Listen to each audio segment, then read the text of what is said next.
आज हम जो बिंदु प्रारंभ करने जा रहे हैं वो हमारा मुख्य बिंदु है व्याकरण।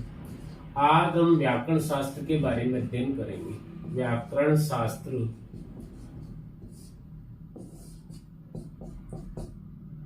जी हाँ दोस्तों, व्याकरण ग्रंथ किसे कहते हैं, व्याकरण किसे कहते हैं। देखो, व्याकरण का जो शाब्दिक विच्छेद है, व्याकरण का जो शाब्दिक विच्छेद है, व्याकरण का जो शाब्दिक विच्छेद है वो है शाब्दिक विच्छेद वे धन आ धन करण।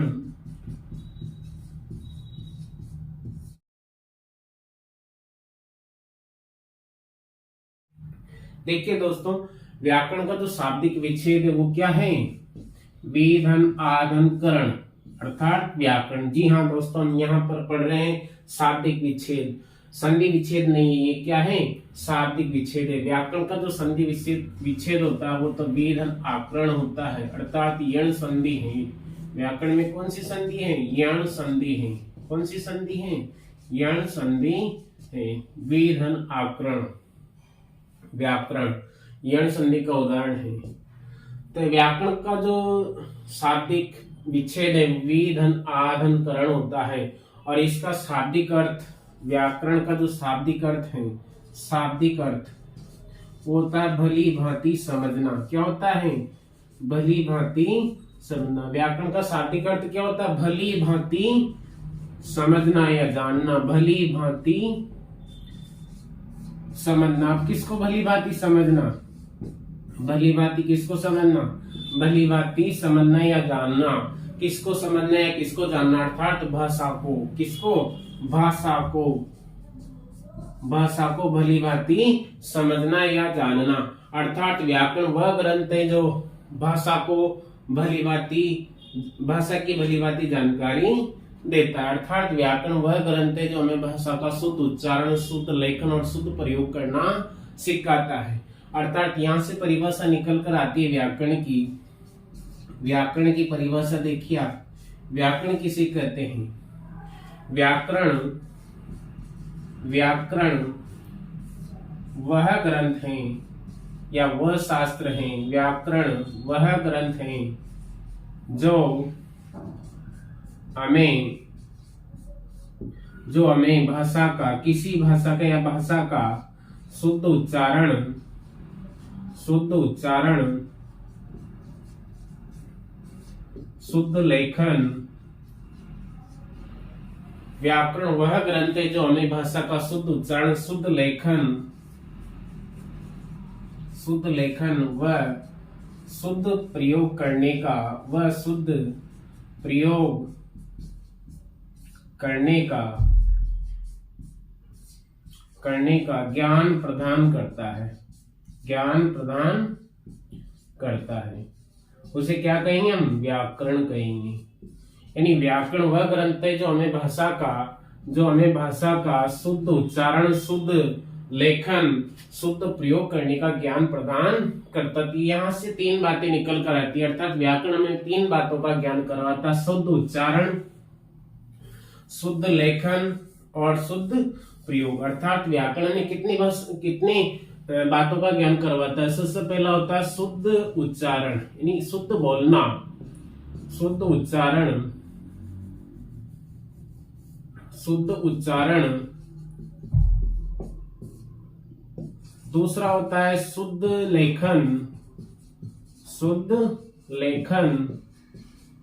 और तीसरा होता है शुद्ध प्रयोग करने का जो ज्ञान प्रदान करता है वो कौन करता है, व्याकरण करता है। अर्थात शुद्ध बोलना, शुद्ध लिखना और शुद्ध प्रयोग करने का ज्ञान अगर हमें कहीं से मिलता है तो वह व्याकरण से मिलता है। कहाँ से मिलता है, यानी किसी भी भाषा का एक निश्चित व्याकरण होता है जो हमें उस भाषा का शुद्ध उच्चारण करना, शुद्ध लेखन करना और शुद्ध प्रयोग करने का ज्ञान प्रदान करता है। अर्थात व्याकरण हमें उसी भाषा का भली भांति ज्ञान प्रदान करता है, चाहे वो उच्चारण हो, चाहे वो लेखन हो, चाहे शुद्ध प्रयोग करना ही क्यों न हो। अर्थात व्याकरण हमें क्या सिखाता है, शुद्ध बोलना सिखाता है, शुद्ध लिखना सिखाता है और शुद्ध प्रयोग करने का ज्ञान प्रदान करता है।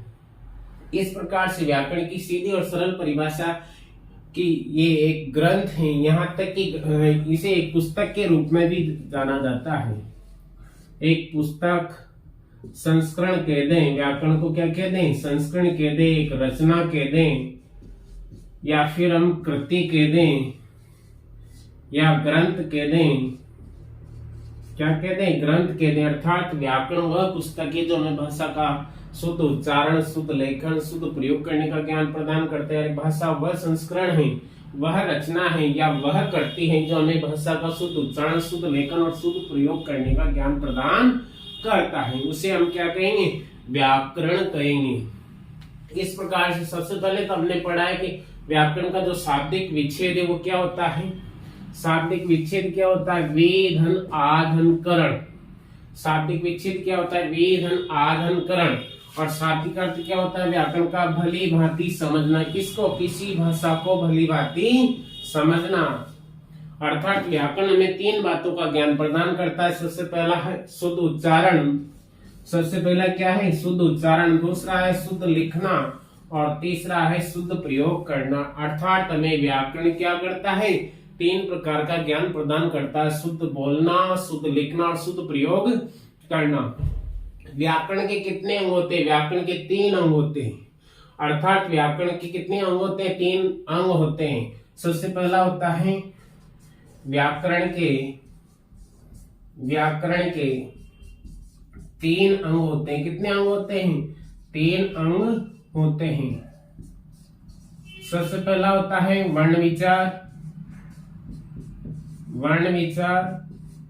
दूसरा होता है शब्द विचार, और तीसरा होता है वाक्य विचार। तीसरा कौन सा होता है, वाक्य विचार। अर्थात व्याकरण के तीन अंग माने गए। कितने अंग माने गए, पहला है वर्ण विचार, दूसरा है शब्द विचार, और तीसरा है वाक्य विचार।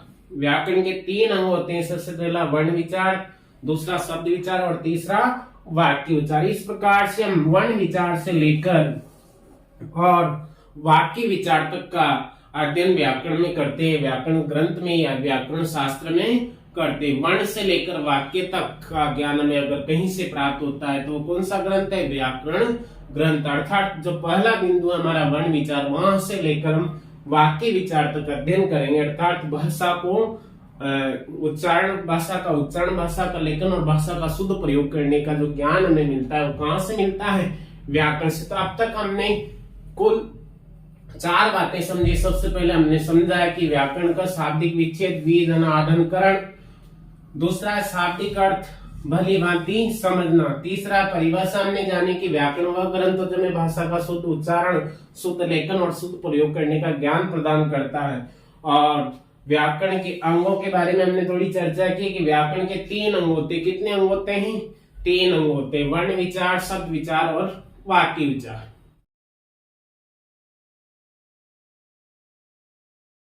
देखिए आगे देखते हैं व्याकरण के अंग। व्याकरण के अंग, व्याकरण के कितने अंग होते हैं, तीन अंग होते हैं। कितने अंग होते हैं, तीन अंग होते हैं। सबसे पहला होता है वर्ण विचार, वर्ण विचार। दूसरा कौन सा होता है, शब्द विचार, शब्द विचार। तीसरा कौन सा होता है, वाक्य विचार, वाक्य विचार। इस प्रकार से व्याकरण के कितने अंग होते हैं, तीन अंग होते हैं। कितने अंग होते हैं, व्याकरण के अगर सबसे बड़े अंग के बारे में पूछा जाए तो कौन सा होता है दोस्तों, व्याकरण का सबसे बड़ा अंग कौन सा होता है, सबसे बड़ा अंग होता है वाक्य विचार। सबसे बड़ा अंग होता है वाक्य विचार। सबसे बड़ा अंग कौन सा होता है, वाक्य विचार। वाक्य किससे बनता है, शब्द से। वाक्य किससे बनता है, शब्द से। किससे बनता है, यानी शब्दों के सार्थक समूह को हम क्या कहते हैं, वाक्य कहते हैं। अर्थात वाक्य का निर्माण किससे होता है, शब्दों से होता है। यानी शब्दों के सार्थक समूह। शब्द का निर्माण किससे होता है, वर्णों से। शब्द का निर्माण किससे होता है, अर्थात शब्द किससे बनता है या शब्द किसे कहते हैं, वर्णों के सार्थक समूह को शब्द कहते हैं। तो सबसे छोटा जो अंग है व्याकरण का कौन सा है, वर्ण विचार है। कौन सा है, वर्ण विचार है। और वर्ण किससे बनता है, वर्ण का निर्माण किससे होता है, वर्ण विचार किससे बनता है, वर्ण ध्वनि से। किससे बनता है, ध्वनि से। और ये ध्वनि क्या होती है? ध्वनि लिखित भाषा, ध्वनि मौखिक भाषा की सबसे छोटी इकाई। ध्वनि क्या है? भाषा की सबसे छोटी मौखिक इकाई या किसी हम उच्चरित इकाई के रूप में भी पढ़ते हैं, अर्थात जिसका केवल उच्चारण किया जा सकता है। इस प्रकार से ध्वनि क्या है? एक मौखिक रूप है भाषा का, और इसको अगर हम लिखित रूप प्रदान कर देते ये क्या बन जाता है? वर्ण। जैसे मैं बोलूं क, जैसे मैं बोलता हूं क, तो ये क्या है? एक ध्वनि है, ये मौखिक इकाई है। अगर इसी मौखिक इकाई को मैं लिखित रूप में व्यक्त कर दूं, लिख दूं, तो ये क्या हो जाएगा? ये वर्ण हो जाएगा। क्या हो जाएगा? वर्ण हो जाएगा। अर्थात ध्वनि भाषा की क्या है? भाषा की मौखिक इकाई है। क्या है? ध्वनि भाषा की मौखिक इकाई है। और वर्ण भाषा की क्या है? लिखित इकाई। क्या है? लिखित इकाई। अर्थात भाषा की सबसे छोटी इकाई कौन सी होगी? वर्ण होगी। भाषा की सबसे छोटी इकाई कौन सी होगी? वर्ण होगी। और भाषा की सबसे छोटी मौखिक इकाई अगर पूछा जाए, मौखिक शब्द अगर आता है, तो फिर हमारा जो जवाब होगा वो क्या होगा? ध्वनि होगी। अन्यथा भाषा की सबसे छोटी इकाई वर्ण को पढ़ा जाता है, या वर्ण सबसे छोटी इकाई होती है। अगर मौखिक शब्द पूछा जाता है, सवाल में क्या आता है? मौखिक शब्द अगर आता है, तो फिर हमारा जवाब क्या होगा? ध्वनि होगा। अर्थात भाषा की सबसे छोटी जो इकाई है वो क्या है? लिखित इकाई कह दे, या छोटी इकाई या छोटा अंक कह दे, तो वर्ण होता है। और भाषा की सबसे छोटी मौखिक अगर पूछ लिया जाए, मौखिक, गौर करना विद्यार्थियों, मौखिक अगर पूछ लिया जाए तो फिर हमारा जवाब क्या होगा? ध्वनि होगा। अर्थात भाषा की सबसे छोटी मौखिक इकाई ध्वनि, और भाषा की सबसे छोटी इकाई क्या होती है? वर्ण होती है। लिखित कह दे या भाषा की सबसे छोटी इकाई कह दे, अगर मौखिक शब्द आता है तो फिर हमारा जवाब हो जाता है क्या? ध्वनि। इस प्रकार से व्याकरण के 3 अंग होते हैं: वर्ण विचार, शब्द विचार और वाक्य विचार। वर्णों के सार्थक समूह को क्या कहते हैं? शब्द कहते हैं, और शब्दों के सार्थक समूह को वाक्य कहते हैं। और ध्वनि को अगर मौखिक रूप से उच्चारित किया जाए तो वो ध्वनि, और उसको लिखित रूप व्यक्त कर दिया जाए या लिख दिया जाए तो वो क्या हो जाता है? वर्ण हो जाता है। इस प्रकार से व्याकरण के कितने अंग होते हैं? 3 अंग होते हैं। कितने अंग होते हैं? व्याकरण के 3 अंग होते हैं। अब हम पढ़ेंगे वर्ण विचार। सबसे पहला हमारा व्याकरण का जो अंग प्रारंभ होता है वो होता है वर्ण विचार। वर्ण विचार यानी वर्णों पर विचार करेंगे हम। सबसे महत्वपूर्ण टॉपिक है हमारे हिंदी व्याकरण का वर्ण विचार। जी हाँ दोस्तों, सभी जो एग्जाम है, कॉम्पिटेटिव एग्जाम जितने भी है, जितनी भी प्रतियोगी परीक्षाएं, उन सब में वर्ण विचार से प्रश्न पूछे जाते हैं। और अनेकों बार हमने अध्ययन किया है, फिर भी हमारे जवाब गलत जाते हैं। आज हम बड़े एकाग्र होकर, बड़े ध्यान से वर्ण विचार वाले टॉपिक को, एक एक बिंदु को हम बड़ी सावधानी से, बड़े ध्यान से समझेंगे। देखिए वर्ण विचार, सबसे पहला आता है वर्ण विचार। व्याकरण का कौन सा अंग है? पहला अंग है। व्याकरण का पहला अंग है वर्ण विचार। इसके बारे में हम चर्चा करेंगे। वर्ण किसे कहते हैं? ध्वनियों के समूह को, अर्थात भाषा की सबसे छोटी इकाई क्या कहलाती है? वर्ण कहलाती है। भाषा की सबसे छोटी इकाई क्या कहलाती है? वर्ण कहलाती है। अर्थात वर्ण विचार में हम क्या पढ़ेंगे? वर्ण विचार में हम क्या पढ़ेंगे? वर्णों का शुद्ध उच्चारण, वर्णों का शुद्ध उच्चारण, वर्णों का शुद्ध उच्चारण, वर्णों का शुद्ध लेखन, वर्णों का शुद्ध लेखन, शुद्ध लेखन और वर्णों का शुद्ध प्रयोग, वर्णों का शुद्ध प्रयोग, वर्णों का शुद्ध प्रयोग। अर्थात वर्ण विचार के टॉपिक में हम पढ़ेंगे वर्णों का शुद्ध उच्चारण, वर्णों का शुद्ध बोलना, शुद्ध प्रयोग करना, शुद्ध लिखना, शुद्ध प्रकार से लिखना, प्रयोग करना और बोलना। इस प्रकार से वर्ण विचार में वर्णों का शुद्ध उच्चारण करना सीखेंगे, वर्णों को शुद्ध लिखना सीखेंगे और वर्णों का शुद्ध प्रयोग करना सीखेंगे।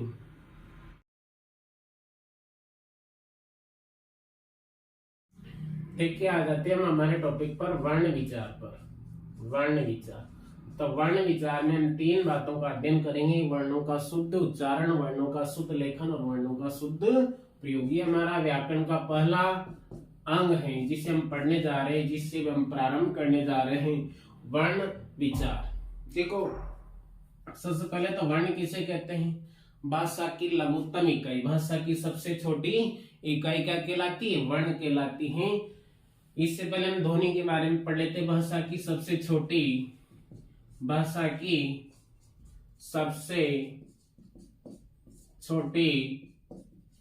मौखिक इकाई, भाषा की सबसे छोटी मौखिक इकाई क्या कहलाती है? ध्वनि कहलाती है। मौखिक इकाई क्या कहलाती है? ध्वनि कहलाती है। अर्थात जिसे केवल मौखिक रूप से बोला गया है या मौखिक रूप से उच्चारित किया गया है, वो भाषा की सबसे छोटी मौखिक इकाई के रूप में आती है ध्वनि। कौन सी आती है?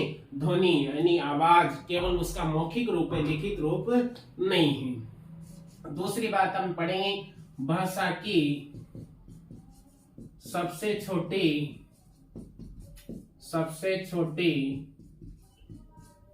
लिखित इकाई,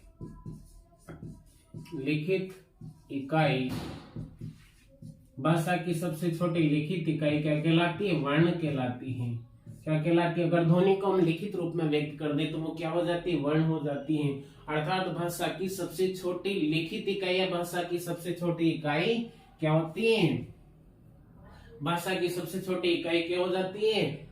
वर्ण हो जाती है, वर्ण कहलाती है। यानी लघुत्तम इकाई जिसके और टुकड़े या खंड नहीं किए जा सकते हैं। जैसे मैं आपके सामने बोलता हूं तो ये क्या है? क्या है? एक वर्ण है। क्या है? वर्ण है। जैसे मैं बोलूं क, तो क क्या है? एक अक्षर है, एक शब्दांश है। क्या है? एक शब्द है, शब्द का अंश है। क्योंकि क में अ छिपा हुआ, क्या छिपा हुआ है? अर्थात क के और टुकड़े हो सकते, अस्वर उसमें से निकल सकता है। इस प्रकार से ये क्या है? क में हलंत लगाने के बाद में हमने क्या निकाला है? अ निकाला है। इस प्रकार से ये क्या है? शब्द है। यानी जिस इकाई के टुकड़े किए जा सकते हैं वो शब्द होता है, लेकिन वर्ण एक ऐसा समूह होता है जिसमें और टुकड़े या उसके और खंड नहीं किए जा सकते हैं। उसे क्या कहेंगे? हम वर्ण कहेंगे।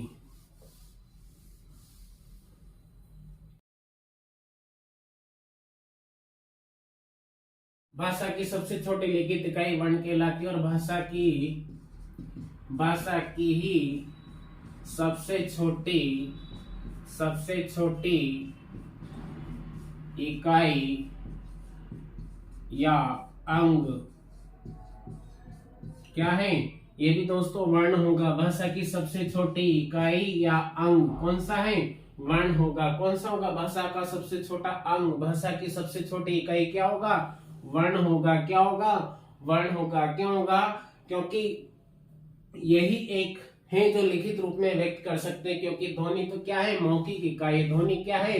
मौखिक इकाई है।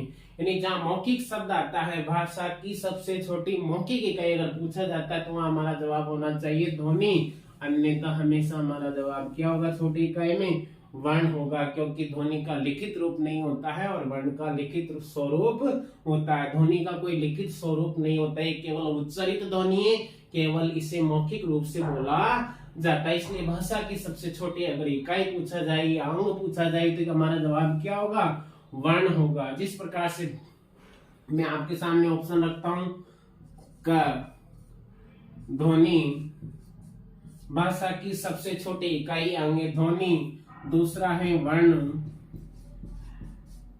और तीसरा है हमारा ऑप्शन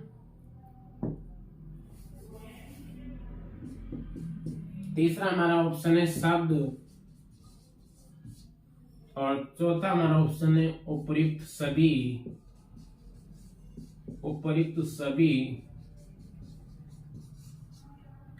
भाषा की सबसे छोटी इकाई अंग है ध्वनि, वर्ण, शब्द या उपयुक्त सभी। तो हमारा जवाब क्या होगा? वर्ण होगा। क्योंकि ध्वनि का कोई लिखित रूप, लिखित संकेत नहीं होता है। लिखित रूप नहीं होता। अगर उसको लिख दिया जाए ध्वनि को तो फिर क्या हो जाता है? वो वर्ण हो जाता है। और शब्द अर्थ की दृष्टि से सबसे छोटी इकाई है। तो आई बात समझ। अगला क्वेश्चन, अगली बात देखिए आप कि बस अर्थ की दृष्टि से, अर्थ के आधार पर अर्थ के आधार पर भाषा की सबसे छोटी इकाई, अर्थ के आधार पर भाषा की सबसे छोटी इकाई या अंग क्या होगा? इकाई या अंग क्या होगा? शब्द होगा। क्या होगा?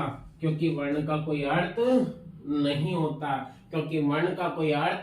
नहीं होता, अर्थ के आधार पर भाषा की सबसे छोटी इकाई क्या होगी? शब्द होगी, क्योंकि शब्द का अर्थ होता है, वर्ण का कोई अर्थ नहीं होता। यानी वर्णों के सार्थक समूह को हम शब्द कहते हैं। इसलिए वर्ण का क्या नहीं होता? कोई अर्थ नहीं होता। वर्ण का कोई अर्थ नहीं होता है। इसलिए अर्थ के आधार पर भाषा की सबसे छोटी इकाई क्या हो जाएगी? शब्द हो जाएगी। क्या हो जाएगी? शब्द हो जाएगी। आगे देखिए, भाव या भावार्थ के आधार पर, भाव या भावार्थ के आधार पर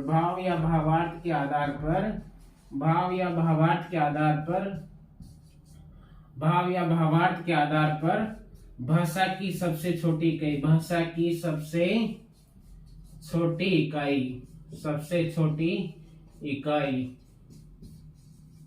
भाव या भावार्थ के आधार पर भाषा की सबसे छोटी इकाई कौन सी होगी? वाक्य होगा। क्या होगा? वाक्य होगा। क्या होगा? भाव या भावार्थ के आधार पर भाषा की सबसे छोटी इकाई क्या होगी? वाक्य होगा, क्योंकि वाक्य का भाव या भावार्थ होता है, शब्द का कोई भाव या भावार्थ नहीं होता। शब्द का केवल अर्थ होता है और वाक्य में भाव छिपा रहता है। जिस प्रकार से हम पद्य खंड में कविता पढ़ते हैं, कविताओं के भाव होते हैं, क्योंकि वहां पूरा पद्य कविता होती, पूरा वाक्य होता है, उसका भाव होता, शब्दों के केवल अर्थ होते। इसलिए अर्थ, भाव या भावार्थ के आधार पर भाषा की सबसे छोटी इकाई क्या होती है? वाक्य होता है। जिस प्रकार से हम पद्य खंड में कविता का भावार्थ करते हैं तो पहले उसका अर्थ लिखते हैं, पहले कविता का अर्थ लिखते हैं और फिर अर्थात लगा कर क्या लिखते हैं? उसका भाव व्यक्त करते हैं, अर्थात व्याख्या करते हैं, उसका भावार्थ लिखते हैं। अर्थ और अर्थ के बाद में उस अर्थ से क्या भावार्थ, क्या कवि का क्या संदेश है, क्या भाव है, उस कविता में उस भाव को व्यक्त करते थे। इस प्रकार से भाव या भावार्थ के आधार पर भाषा की सबसे छोटी इकाई अगर होगी तो वो क्या होगी? वाक्य होगी। क्या होगी? वाक्य होगी। इस प्रकार से हमने वर्ण विचार में पढ़ा है कि भाषा की सबसे छोटी इकाई, एक बार और देखिए, ध्यान गौर कीजिए। भाषा की सबसे छोटी मौखिक इकाई क्या होती है? ध्वनि होती है। मौखिक इकाई क्या होती है? ध्वनि होती है। भाषा की सबसे छोटी मौखिक इकाई क्या होती है? ध्वनि होती है। और भाषा की सबसे छोटी लिखित इकाई वर्ण होती है।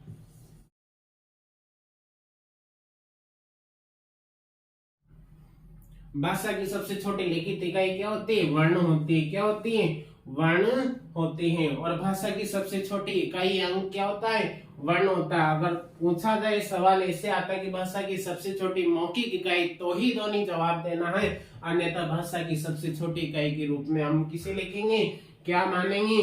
वर्ण को गिना जाएगा। भाषा की सबसे छोटी इकाई अंग के रूप में वर्ण को गिना जाएगा। जब मौखिक शब्द अगर आता है तो ही ध्वनि जवाब होना चाहिए हमारा, तो ही ध्वनि जवाब होना चाहिए, अन्यथा हमारा जवाब क्या होगा?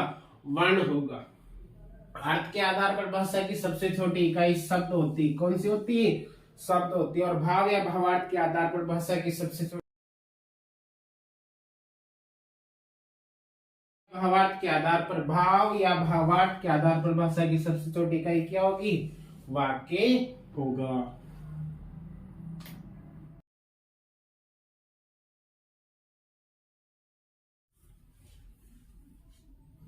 तो देखिए आगे वर्ण। तो हमने पढ़ा है कि भाषा की सबसे छोटी मौखिक इकाई ध्वनि होती है और भाषा की सबसे छोटी लिखित इकाई वर्ण होती है और भाषा की सबसे छोटी इकाई या अंग भी वर्ण होता है। और अर्थ के आधार पर भाषा की सबसे छोटी इकाई या अर्थ के आधार पर या भाषा का सबसे छोटा अंग शब्द होता है। अर्थ के आधार पर भाषा का सबसे छोटा अंग क्या होता है? अर्थ के आधार पर भाषा का सबसे छोटा अंग शब्द होता है।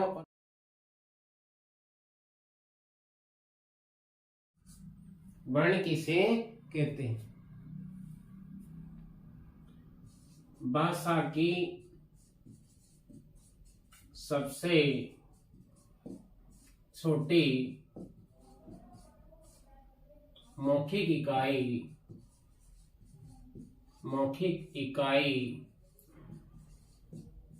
भाषा की सबसे छोटी मौखिक इकाई का लिखित रूप, का लिखित रूप, का लिखित रूप क्या कहलाता है? का लिखित रूप वर्ण कहलाता है। क्या कहलाता है?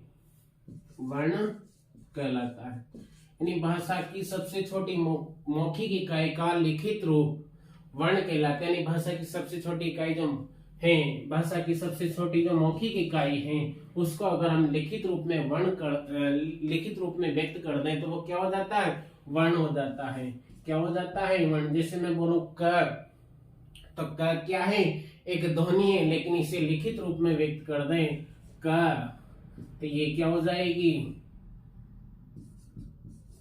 ये क्या हो जाएगी? वर्ण के प्रकार। वर्ण के कितने प्रकार होते हैं? वर्ण के दो प्रकार होते हैं। कितने प्रकार होते हैं? दो। एक स्वर होता है और दूसरा व्यंजन होता है।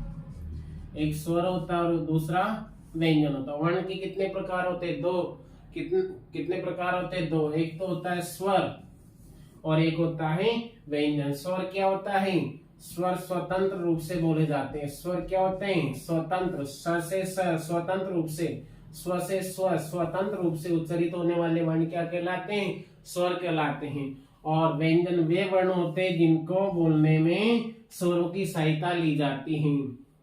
किसकी सहायता ली जाती है? अर्थात स्वरों की सहायता ली जाती है। अर्थात ये क्या होते हैं? स्वरों की सहायता से बोले जाते हैं। स्वरों की सहायता से, स्वरों की सहायता से बोले जाते हैं।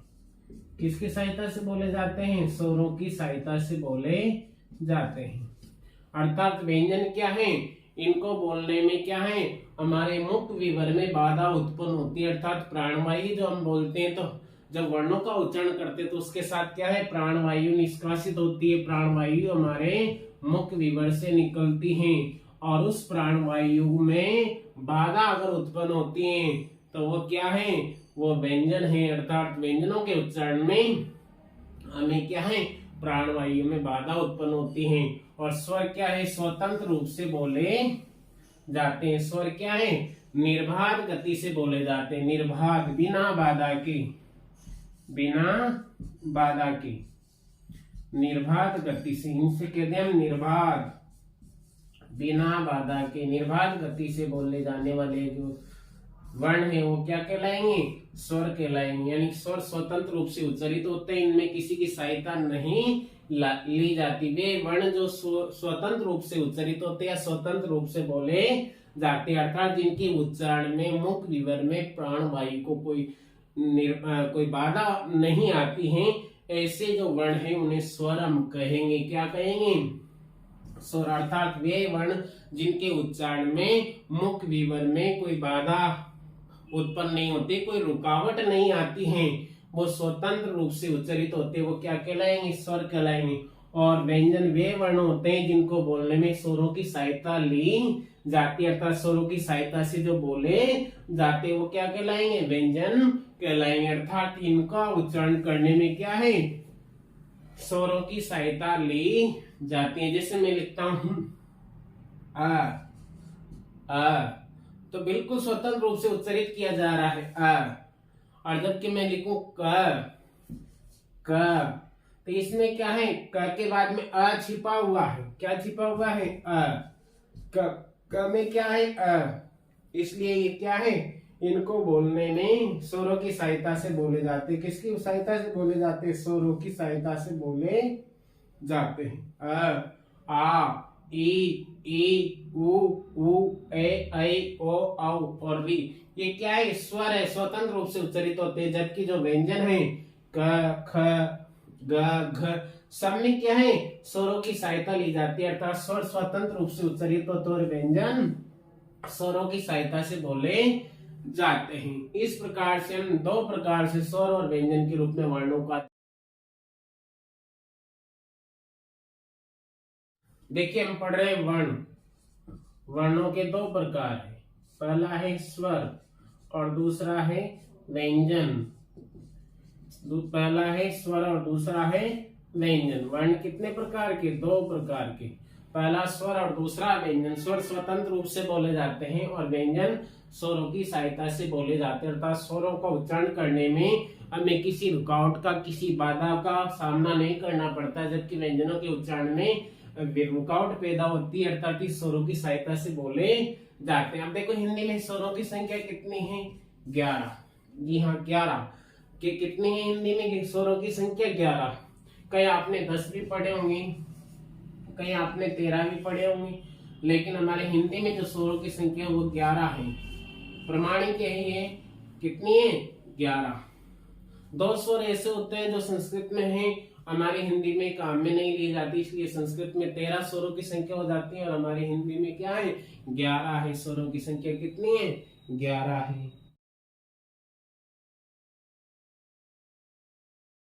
तो हिंदी में स्वरों की संख्या कितनी होती है? 11 होती है। 10 तो होती नहीं, 13 हमारी संस्कृत में मूल भाषा में होती है। किसमें होती है? मूल भाषा में होती है। स्वरों की संख्या मूल भाषा में 13 होती है, अर्थात संस्कृत मूल भाषा की संख्या कितनी होती है? 11 होती है। देखिए आप, आ ए ओ रे ए आई ओ और औ। हिंदी में स्वरों की संख्या कितनी होती है? 11 होती है। आ ई उ री ए आई ओ औ कितनी होती है? 11 होती है। हिंदी में स्वरों की संख्या कितनी होती है? 11 होती है। कितनी होती है?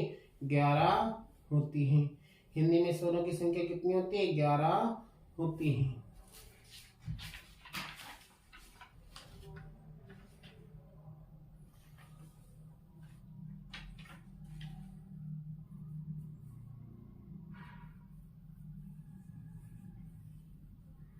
हिंदी में स्वरों की संख्या कितनी होती है? 11 होती है। और मात्राओं की संख्या 10 होती है। हिंदी में स्वरों की संख्या 11 और मात्राओं की संख्या कितनी होती है? 10 होती है। देखिए क्या है? एक उदासीन स्वर है, उदासीन स्वर, इसकी कोई मात्रा नहीं होती, इसकी कोई मात्रा नहीं होती। आ की मात्रा ये होती है, ए की मात्रा ये, बड़ी की मात्रा, छोटियों की मात्रा ये, बड़ियों की मात्रा ये, री की मात्रा ये, ए की मात्रा ये, ऐ की मात्रा ये, और ओ की मात्रा ये, और औ की मात्रा ये, औ। इस प्रकार से मात्राओं की संख्या कितनी होती है? 10 होती है, क्योंकि अ की कोई मात्रा नहीं होती है। हिंदी में स्वरों की संख्या कितनी होती है? हिंदी में स्वरों की संख्या 11 होती है। अब देखते हैं हम स्वरों के प्रकार। स्वरों के प्रकार, स्वरों के प्रकार। देखो स्वरों के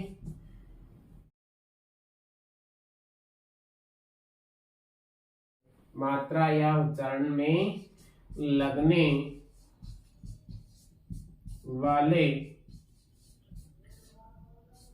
वाले समय के आधार पर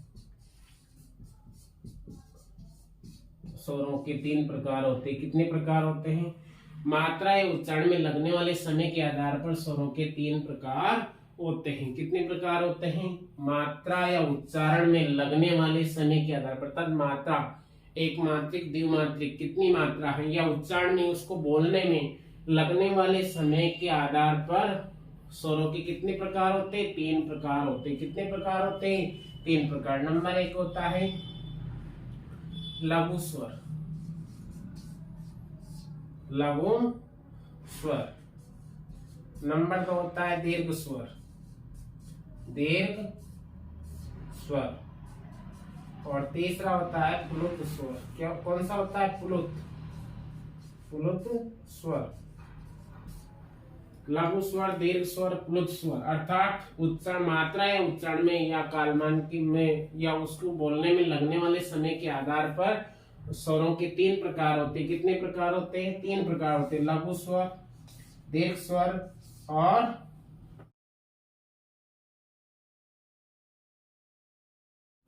लघु स्वर को ऋस्व स्वर भी कहते हैं। क्या कहते हैं? देखो हम पढ़ रहे स्वरों के प्रकार। स्वरों के प्रकार, देखो स्वरों को अनेक आधारों पर बांटा गया। सबसे पहले हम पढ़ेंगे मात्रा या उच्चारण।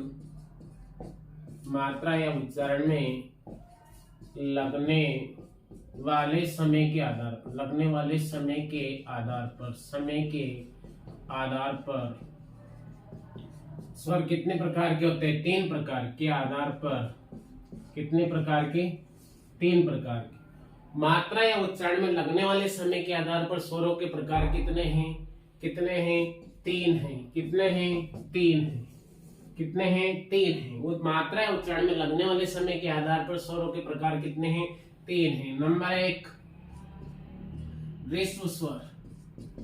ऋस्व स्वर नंबर 1 है ऋस्व स्वर, नंबर 2 है दीर्घ स्वर और नंबर 3 है प्लुत स्वर। प्लुत स्वर, प्लुत स्वर। इस प्रकार से मात्रा या उच्चारण में लगने वाले समय के आधार पर स्वरों के कितने प्रकार होते हैं? 3 प्रकार होते हैं। ऋस्व स्वर वे स्वर होते हैं जिनका उच्चारण करने में कम समय लगता है, अर्थात एक मात्रा का समय लगता है। इनको लघु स्वर भी कहते हैं। क्या कहते हैं? लघु स्वर भी इन्हें कहा जाता है। क्या कहा जाता है? लघु।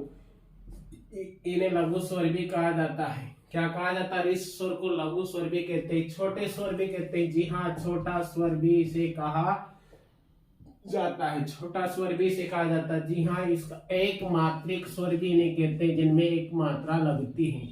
एक मात्रिक स्वर भी इन्हें कहा जाता है। ऋस्व स्वर को लघु, छोटा या एक मात्रिक स्वर, इसे मूल स्वर भी कहते हैं। क्या कहते हैं? मूल स्वर भी कहा जाता है। मूल स्वर भी इन्हीं को कहा जाता है। ऋस्व स्वरों के देखो कितने नाम होंगे। सबसे पहला तो है ऋस्व, दूसरा लघु स्वर भी इन्हें कहा जाता है और छोटे स्वर भी इन्हें कहा जाता है। एक मात्रिक स्वर भी इन्हें कहते हैं, जिनमें एक मात्रा लगी होती है, और मूल स्वर भी इन्हें कहा जाता है। देख इसको क्या कहेंगे? गुरु। गुरु का मतलब बड़ा। गुरु का मतलब क्या होता है? बड़ा। यानी दीर्घ स्वर को गुरु स्वर भी कहते हैं। छोटा का विलोम क्या होता है? बड़ा। बड़ा अर्थात बड़े स्वर भी इन्हें कहा जाता है। द्विमात्रिक अर्थात इनके उच्चारण में 2 मात्रा का समय लगता है। किनके उच्चारण में? दीर्घ स्वरों के उच्चारण में ऋस्व स्वरों से दुगना समय लगता है, इसलिए इन्हें द्विमात्रिक कहते हैं, और ऋस्व स्वरों को एक मात्रिक कहते हैं। इन्हें संधि स्वर भी कहा जाता है। क्या कहा जाता है? संधि स्वर भी इन्हें कहा जाता है। दीर्घ स्वरों को गुरु स्वर, बड़ा स्वर, द्विमात्रिक स्वर और संधि स्वर के नाम से भी इन्हें जाना जाता है। संधि के दृष्टिकोण से इन्हें संधि स्वर के नाम से भी जाना जाता है। और तीसरा है प्लुत स्वर। अब ऋस्व स्वर कैसे कहते हैं? जिनके उच्चारण में, जिनको बोलने में कम समय लगता है या एक मात्रा का समय लगता है, यानी छोटे स्वर जिनको बोलने में कम समय लगता है। देखिए, और इनकी संख्या कितनी होती है? 4 होती है। कितनी होती है? ऋस्व स्वरों की संख्या 4 होती है। अ, ई, ओ और री। कितने होते हैं? 4 होते हैं। कितने होते हैं? ऋस्व स्वरों की संख्या कितनी होती है? 4 होती है। कितनी होती है? 4 होती हैं। अ, ई, ओ और री, ये 4 हमारे क्या है? ऋस्व स्वर है। 4 क्या है? ऋस्व स्वर है। इन्हें लघु स्वर भी कहा जाता है, क्योंकि ये मूल स्वर है। क्या है? मूल है। ये मूल स्वर इन्हें कहा जाता है, एक मात्रिक इन्हें कहा जाता है। अ, ई, उ, री। 4 स्वर हमारे क्या हो गए? लघु स्वर। अब बचे कितने? 11 में से शेष कितने बचे? शेष जो बचे हैं वो हमारे कितने हैं? 7 बचे। और ये 7 क्या है? दीर्घ स्वर कह दें, इन्हें गुरु स्वर कह दें, बड़ा स्वर कह दें, या फिर द्विमात्रिक कह दें, अर्थात जिनके उच्चारण में 2 मात्राओं का समय लगता है, या वे स्वर जिनके उच्चारण में ऋस्व स्वरों से दुगना समय लगता है उन्हें हम दीर्घ स्वर या गुरु स्वर या बड़ा स्वर या द्विमात्रिक स्वर या संधि स्वर भी कहते हैं। जैसे आ, ए, ओ,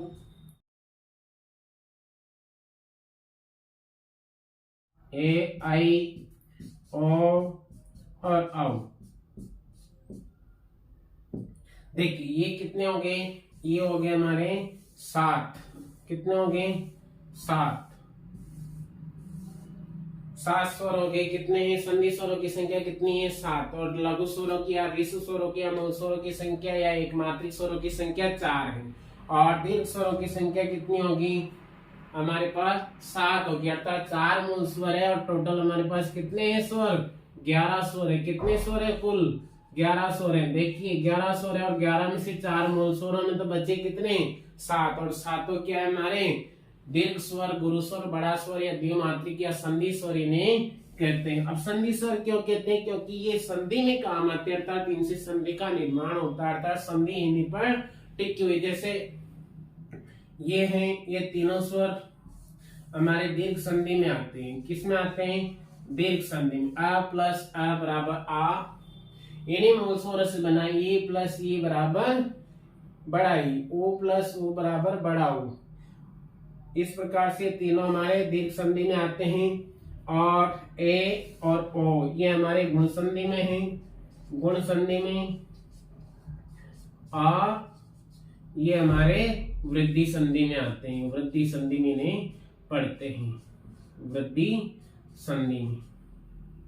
इस प्रकार से हमारे पास क्या है दीर्घ स्वर, जो दीर्घ स्वरों की संख्या जो 7 है उनमें 3 तो क्या है दीर्घ संधि में काम आते हैं और 2 ए और ओ गुण संधि में, आई और आओ वृद्धि संधि। जी हाँ, इनको संयुक्त स्वर भी कहते हैं, इन्हें चारों को संयुक्त स्वर भी कहते हैं। चारों ए आई ओ आओ को क्या कहते हैं संयुक्त स्वर भी कहते हैं। क्यों कहते हैं, क्योंकि ये संयुक्त स्वर भिन्न वर्णों से, भिन्न स्वरों से मिलकर इनका निर्माण हुआ है, इसलिए इन्हें संयुक्त स्वर भी कहा जाता है, इन्हें संयुक्त स्वर भी कहते हैं। और संयुक्त स्वरों की संख्या कितनी होती है 4 होती है। संयुक्त स्वरों की संख्या कितनी होती है, संयुक्त स्वरों की संख्या 4 है। कितनी है 4 है। और संधि स्वरों की संख्या 7 है। संधि स्वर पूछे जाए तो कितने हैं संधि स्वरों की संख्या 7 है और संयुक्त स्वर 4 है। संयुक्त स्वरों की संख्या 4 है।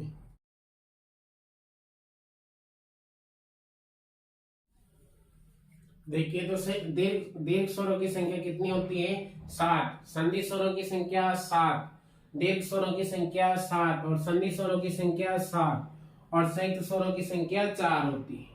कितनी होती है 4 होती है। आगे देखिए,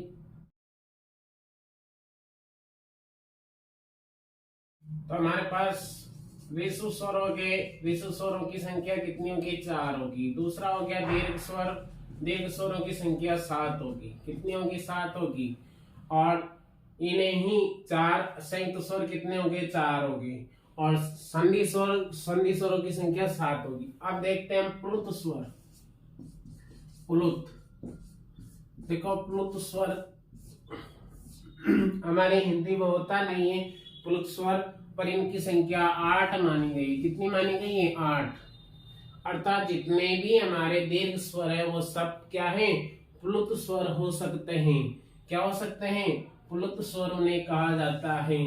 अर्थात जो मूल स्वर है आ ई उ री, आ ई ओ री, और जो हमारे दीर्घ स्वर है वो आ ए ओ ए आई ओ और औ।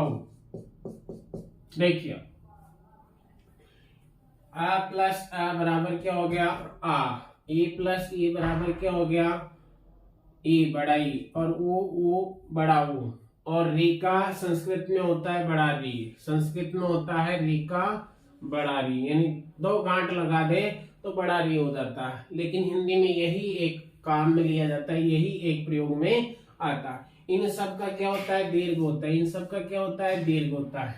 जैसे आ प्लस ई बराबर आई हो जाता है, और आ प्लस ए बराबर आई हो जाता है। आ प्लस ओ बराबर क्या हो जाता है, ओ हो जाता है, और आ प्लस ओ बराबर आ हो जाता है। तो ये क्या है, इनका प्लुत भी होता है। जैसे किसी के पीछे लगा दिया जाए, किसी के पीछे लगा दिया, जैसे बोले मैया।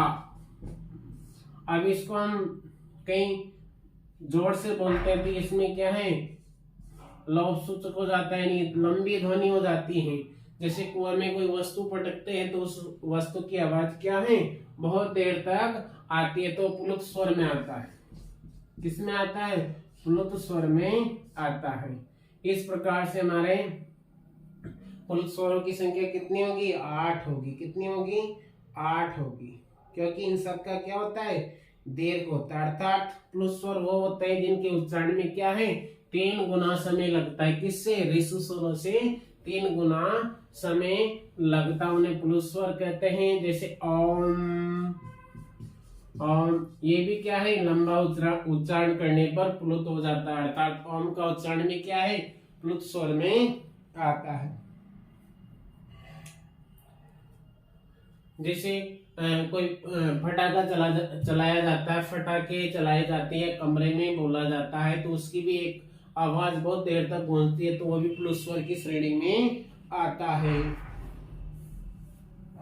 अब आगे हम पढ़ते हैं दूसरा, ओष्ठ आकृति के आधार पर स्वरों का वर्गीकरण। ओष्ठ आकृति के आधार पर, ओष्ठ आकृति के आधार पर स्वरों का वर्गीकरण, या ओष्ठ आकृति के आधार पर स्वरों के प्रकार।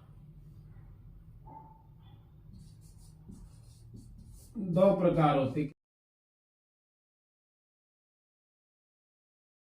एक तो होता है व्रत मुखी, और दूसरा होता है आवर्तमुखी। आवर्तमुखी, आवर्तमुखी।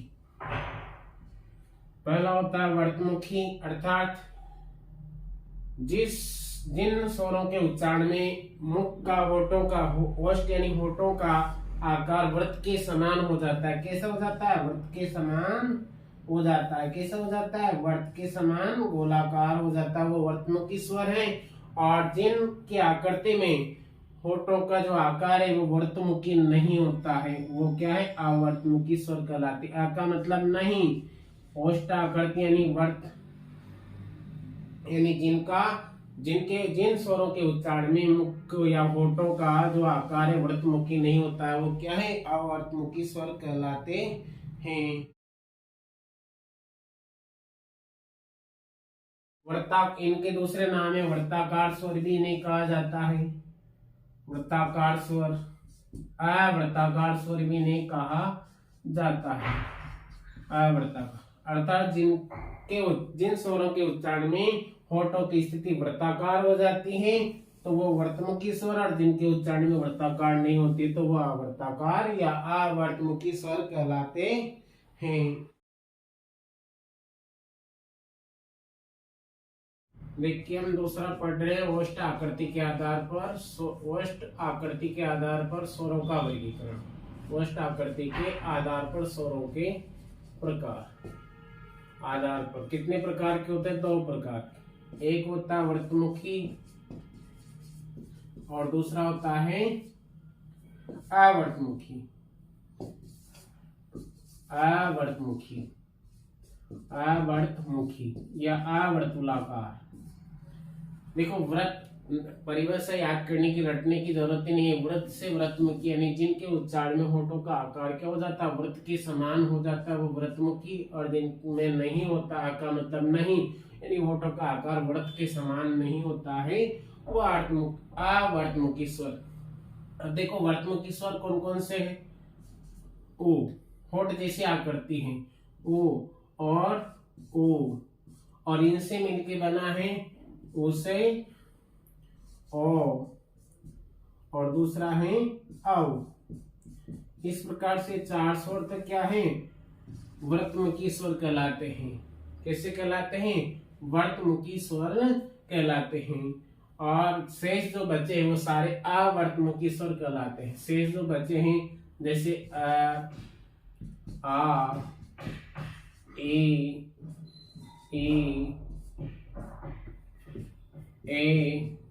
और ऐ, ये सारे क्या हैं, अवर्तमुखी स्वर है। ये क्या है, और री, एक क्या होता है, री। ये सारे अवर्तमुखी स्वर कहलाते हैं। यानी 4 तो वर्तमुखी स्वर है, अवर्तमुखी स्वर देखिए, आ ई ए और री। ये 7 स्वर क्या है, आवर्तमुखी स्वर। एक ध्वनि आपने पढ़ी होगी, विदेशी ध्वनि है औ। ये आगत ध्वनि के अंतर्गत आती है, अर्थात ये आई है विदेशी भाषा से हिंदी में आई है, अर्थात ये भी क्या है, ये भी क्या है, व्रतमुखी है। क्या है, व्रतमुखी है। अर्थात इसके उच्चारण में भी क्या है, होठों का आकार गोलाकार हो जाता है। पर व्रतमुखी अगर पूछे जाए तो 4 ही स्वर आते हैं, क्योंकि विदेशी भाषा की ध्वनि है, विदेशी भाषा का स्वर है। इसलिए यहाँ पर अगर पूछा जाए व्रतमुखी स्वर तो हमारे पास 4 ही है, केवल हिंदी के उ ओ औ। और ओ क्या है, विदेशी भाषा की ध्वनि आगत स्वर जिसे हम कहते हैं, मेहमान स्वर जिसे कहते हैं, गृहीत स्वर भी कह सकते हैं इसे। ये वर्तमुखी जो स्वर है विदेशी स्वर है। क्या है, विदेशी। इसे हम आगत ध्वनि भी कहते हैं, आगत ध्वनि। या फिर हम कह रहे हैं इसे आगत ध्वनि के स्थान पर मेहमान स्वर है। ये हमारे हिंदी में मेहमान स्वर है। या फिर इसे हम कहते हैं गृहीत स्वर, ये ग्रहण किया गया, गृहीत स्वर। इसलिए इसकी गणना हमारे व्रतमुखी स्वरों में नहीं होती। व्रतमुखी स्वरों की संख्या केवल और केवल कितनी है, 4 ही हैं। कितने हैं, 4 ही हैं।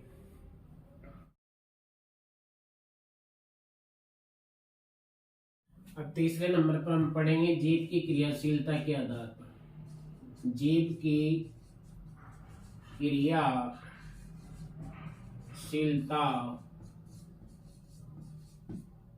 या फिर कहते प्रयत्न, जीभ की प्रयत्न या जीभ का प्रयत्न, जीवा प्रयत्न। जीभ की क्रियाशीलता या जीभ का प्रयत्न, जीभ की जीवा प्रयत्न के आधार पर स्वरों का वर्ग के आधार पर, जीभ की क्रियाशीलता के आधार पर। देखो, जीभ की क्रियाशीलता के आधार पर स्वरों के 3 प्रकार होते हैं। कितने प्रकार होते हैं, 3 प्रकार होते हैं।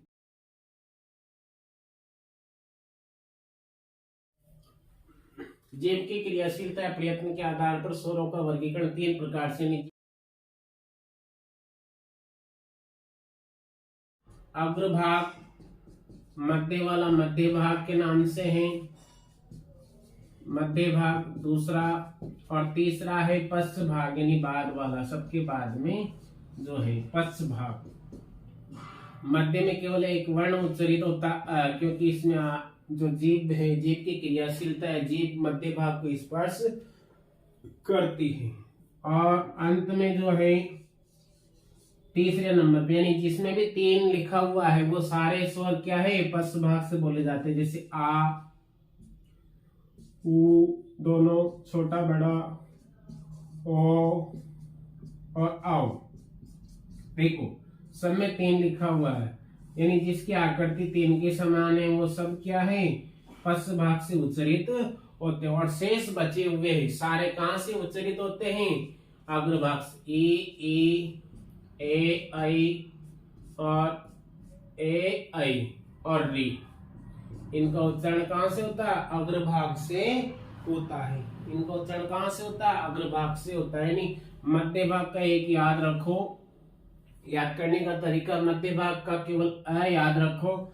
और तीसरे नंबर पर जो है पश्च भाग, पश्च यानी जिसमें भी 3 की आकृति बन रही है वो सारे स्वर पश्च भाग से बोले जाते हैं। और शेष बचे हुए सारे कहां से बोले जाते हैं, अग्रभाग से बोले जाते हैं। नहीं, उनका उच्चारण कहां से होता है, अग्रभाग से होता है। अग्रभाग से कितने वर्ण हैं? 2 2 4 1 5 वर्णों का उच्चारण हो रहा है। और पश्च भाग से कितने वर्णों का उच्चारण हो रहा है? यहाँ भी 5 है। 1 2 3 4 5 5 वर्ण पश्च भाग से बोले जा रहे हैं और 1 वर्ण मध्य भाग से। टोटल कितने हमारे पास? टोटल स्वरों की संख्या कितनी है? 11 है। 5 अग्रभाग से उच्चारित हो रहे, 1 मध्य से हो रहा और 5 हमारे पश्च भाग से उच्चारित हो रहे। तो जीभ की क्रियाशीलता या प्रयत्न के आधार पर जीभ के कितने भाग होते? 3 भाग होते। सबसे आगे वाला अग्रभाग, दूसरा मध्य भाग और तीसरा पश्च भाग। मध्य भाग में उच्चारित होता है। पश्च भाग में जिसमें भी 3 की आकृति बनी हुई है वो सब वर्ण, सब स्वर कहाँ से? पश्च भाग से उच्चारित होते हैं, जैसे आ ओ उ ओ औ। और शेष बचे हुए सारे स्वर कहाँ से उच्चारित होते हैं? अग्रभाग से उच्चारित होते हैं, ए ऐ और रे। इस प्रकार से जीभ की क्रियाशीलता या प्रयत्न के आधार पर स्वरों के कितने प्रकार हैं? 3 प्रकार है, अग्रभाग, मध्य भाग और पश्च भाग। अग्रभाग, मध्य भाग और पश्च भाग। अब चौथा तालु की स्थिति के आधार पर। चौथा हम पढ़ते हैं तालु की स्थिति के आधार पर स्वरों के प्रकार। तालु की स्थिति, तालु की स्थिति के आधार पर, तालु की स्थिति के आधार पर स्वरों के प्रकार। स्वरों के प्रकार कितने प्रकार होते हैं? तालु की स्थिति के आधार पर स्वरों के प्रकार 4 होते हैं। कितने होते हैं? 4 होते हैं। कितने होते हैं? 4 होते हैं। तालु की स्थिति के आधार पर स्वरों के प्रकार 4 होते हैं। देखो सबसे पहले तो तालु देखिए आप। देखो ये तो हमारे दांत, ये तो हमारे दंत हैं और दंत के जहां से दांत हैं वहीं से क्या है? वहीं से मसूड़े प्रारंभ हो जाते हैं। क्या प्रारंभ हो जाते हैं? मसूड़े जिसे हम कहते हैं। मसूड़े, दांत जैसे ही समाप्त नहीं होते मसूड़े शुरू हो जाते हैं। और मसूड़ों के बाद में ये जो भाग आता है, ये जो भाग आता है ये क्या हो जाता है? मुर्दा। मुर्दा नहीं, मूर्धा। मूर्धा यानी कठोर भाग होता है। और इसके बाद में क्या है? कल अंत में है और यहाँ पर तालु है। क्या है? तालु है। यानी तालु की स्थिति के आधार पर स्वरों के प्रकार, ये तालु है। और ये लास्ट अंतिम भाग है जीभ का। ये देखिए तालु की स्थिति के आधार पर स्वरों के प्रकार। तो सबसे पहले दांत और दांत के वहीं से मसूड़े प्रारंभ हो जाते हैं, फिर कठोर भाग आ जाता है मुर्दा, फिर तालु और फिर काकल। तो तालु की स्थिति के आधार पर स्वरों के प्रकार हम पढ़ रहे हैं कि मुंह का खुलना। मुंह का खुलने के आधार पर 4 प्रकार के होते हैं। कितने प्रकार के होते हैं? 4 प्रकार के होते हैं। सबसे पहले स्थिति है, ये जीभ है, ये बिल्कुल प्रथम स्थिति देखिए आप, फर्स्ट स्थिति देखिए आप, पहली स्थिति समझिए, यानी बिल्कुल जीभ चिपकी हुई है ना, बिल्कुल चिपकी हुई है, यानी बंद की स्थिति। क्या है? बंद है। आगे का भाग अग्रभाग क्या है? बंद है। क्या है? और दूसरी स्थिति जो सेकंड स्थिति है, सेकंड स्थिति बिल्कुल आगे से खुला हुआ, आगे से खुला हुआ, ये खुला, आगे से खुला हुआ, ये दूसरी स्थिति है। देखिए आप, ये जीभ है और ये ऊपर तालु है, ये आगे से बिल्कुल बंद है और ये आगे से पूरा खुला हुआ है। ये 2 स्थितियां हुई है हमारे पास। पहली स्थिति जिसमें आगे से पूर्ण बंद है और दूसरी स्थिति में आगे से पूरा खुला हुआ है, एकदम खुला हुआ है। अब जो बंद है उसे तो हम कहेंगे संवृत। क्या कहेंगे? संवृत। और जो खुला हुआ पूर्ण रूप से उसे हम कहेंगे विवृत। मुंह का पूरा खुलना, विवृत या विवृत। जो बंद है उसे तो हम कहेंगे संवृत और जो खुला हुआ है उसे हम कहेंगे विवृत। क्या कहेंगे? विवृत। देखिए तीसरी और चौथी स्थिति एक साथ समझेंगे। ये तालु है और ये जीभ। अब ये क्या है, अर्ध खुला, आधा खुला, ये तीसरी स्थिति है, थर्ड, और ये फोर्थ है, आधा खुला, आधा खुला, और ये आधा बंद, आधा बंद। देखिए हमने बंद को क्या पढ़ा है, बंद को क्या पढ़ा, संवृत, और जो पूर्ण रूप से खुला है उसको हमने क्या पढ़ा, विवृत, और आधा खुला है तो अर्ध विवृत। क्या होगा, अर्ध विवृत, अर्ध विवृत। और आधा बंद है, हमने पूर्ण बंद संवृत पढ़ा था, और आधा बंद है तो क्या पढ़ेंगे हम, अर्ध संवृत, अर्ध संवृत। क्या पढ़ेंगे, अर्ध संवृत। इस प्रकार से चार स्थितियां हैं तालुक की। तालुक की स्थिति के आधार पर स्वरों के चार प्रकार होते हैं। सबसे पहला हमने पढ़ा है संवृत, दूसरा विवृत, संवृत का एकदम विपरीत विलोम विवृत, अर्ध विवृत और अर्ध संवृत एक दूसरे के विलोम हैं। यानी आधा खुला आधा बंद, यहाँ पूर्ण बंद और यहाँ पूर्ण खुला, ये चार प्रकार से हम स्वरों का वर्गीकरण करते हैं तालु की स्थिति के आधार पर।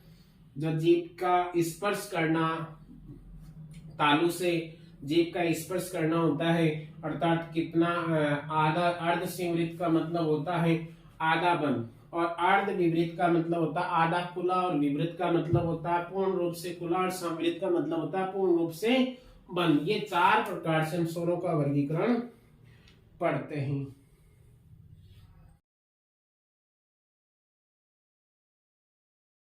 तालु की स्थिति के आधार पर स्वरों के प्रकार चार होते हैं, और चार स्थितियां हमारे सामने निकल कर आई है।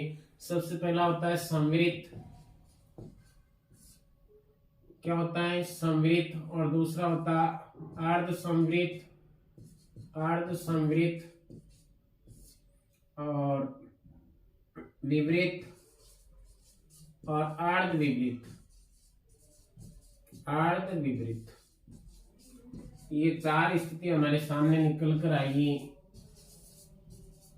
संवृत, अर्ध संवृत और विवृत और अर्ध विवृत, चार प्रकार की स्थितियां यहाँ पर आई, ये निकल कर देखिए आप। संवृत यानी बंद,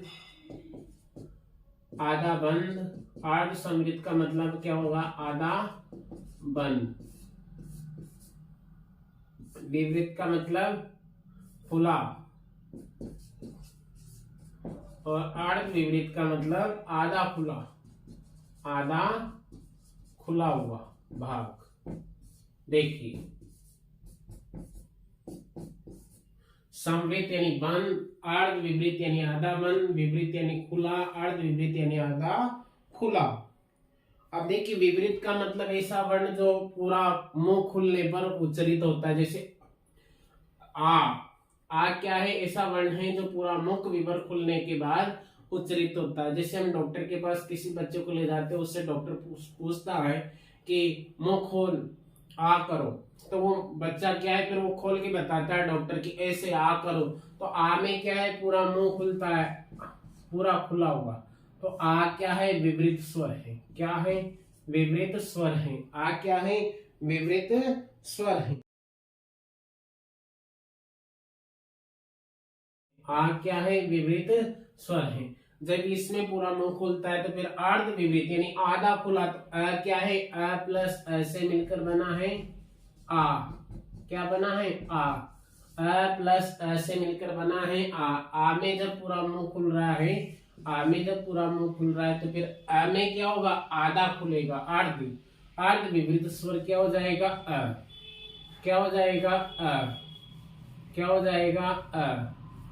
क्योंकि आ में पूरा मुख विवर खुल रहा है, तो अ प्लस अ से मिलकर आ बना, तो अ में क्या हो जाएगा, अर्ध विवृत स्वर हो जाएगा। क्या हो जाएगा, अर्ध विवृत स्वर हो जाएगा। अब इसके बाद में जो है अर्ध संवृत, संवृत स्वर है ए, ओ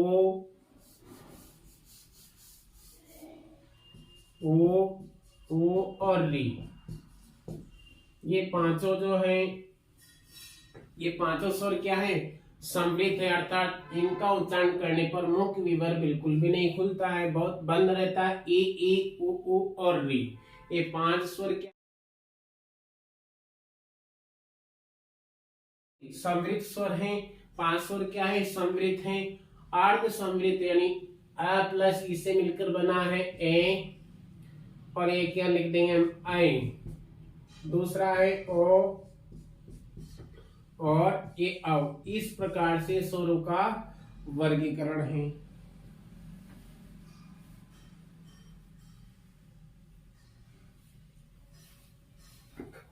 तो समृद्ध में हो गए हमारे मूल स्वर जो है, ऋषु स्वर जो है वो सारे आ गए, और एक ई हमारा दीर्घ ई आ गया है। दीर्घ ई भी क्या है? समृद्ध स्वर है। दीर्घ ई भी क्या है? समृद्ध स्वर है।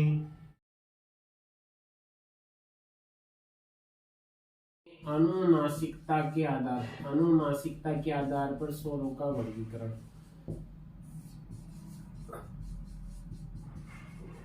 आधार पर स्वरों के प्रकार। अनुनासिकता के आधार पर स्वरों के 2 प्रकार होते हैं, अनुनासिक और निरअनुनासिक। कितने होते हैं? अनुनासिक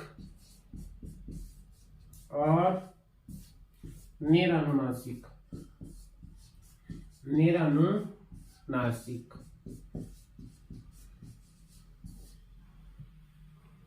अनुनासिक और निरअनुनासिक।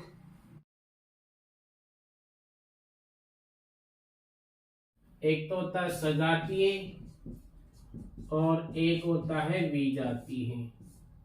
विजातीय, सजातीय मतलब समान जाति के जो स्वर हैं, समान जाति के स्वर, समान जाति के स्वर वो सजातीय स्वर हो जाएंगे, और जो असमान जाति के स्वर है वो विजातीय स्वर हो जाएंगे। असमान जाति के स्वर जो है वो क्या हो जाएंगे? विजातीय हो जाएंगे, और जो समान जाति के हैं वो सजातीय स्वर हो जाएंगे। क्या हो जाएंगे? जो समान जाति के हैं वो सजातीय, और जो असमान जाति के हैं वो विजातीय। जैसे अ, आ, ई, ओ, ऊ और री, ये तो सजातीय स्वर हैं। ए, आई, ओ और आ, ये विजातीय स्वर है, क्योंकि ये संयुक्त स्वर है। संयुक्त स्वर ही क्या होते हैं? विजातीय स्वर होते हैं। ये सजातीय स्वर है, अ प्लस अ बराबर आ, ई प्लस ई बराबर ई, ऊ और री, ये सजातीय स्वर है, और जो असमान जाति के वो विजातीय स्वर है।